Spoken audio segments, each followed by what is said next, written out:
Hello, good afternoon. Magdidilig ng halaman si Inday.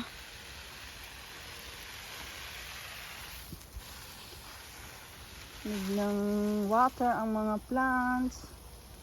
Napaka dry niya. Walang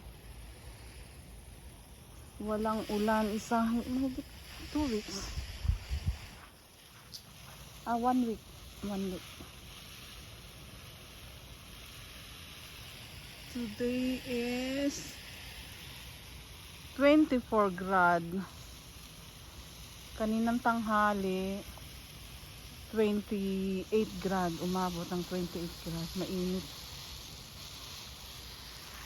Mabilis matuyo ang mga halaman.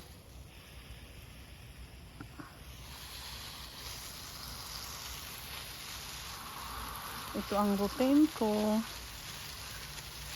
after work, then magluluto ng for dinner.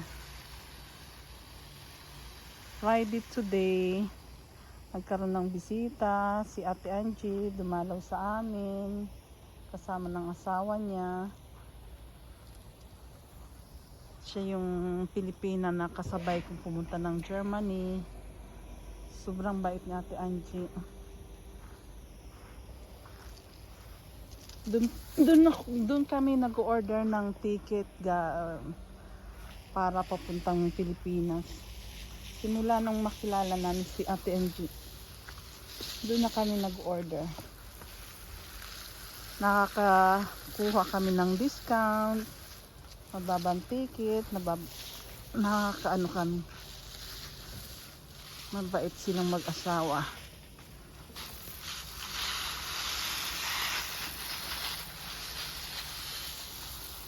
Samile. Bubis do Samile. Samile. Bis do da. Suligong. Kama.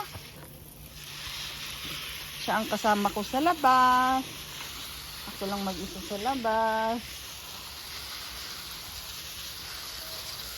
Kailangan diligan ang mga halaman. Oh my God, ang dunog.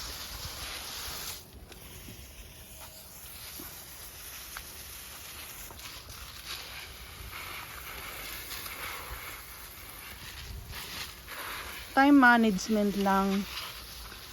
Yan ang nakaka-ano sa ibang bansa, walang katulong. Yung may katulong siguro may kaya sila, may mga pera. Pero kami wala. Hindi namin afford na magkaroon ng katulong. Walang pambayad. Ang mahal ng per hour ang binabayaran dito. Kaya hindi namin kaya magbayad ng katulong. Kaya akin na lang ang ibabayad.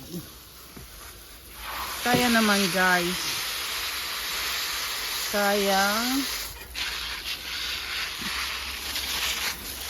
yung iba lang hindi kaya nila pag di sanay sa hirap. Ako naman sanay sa hirap, kaya okay lang.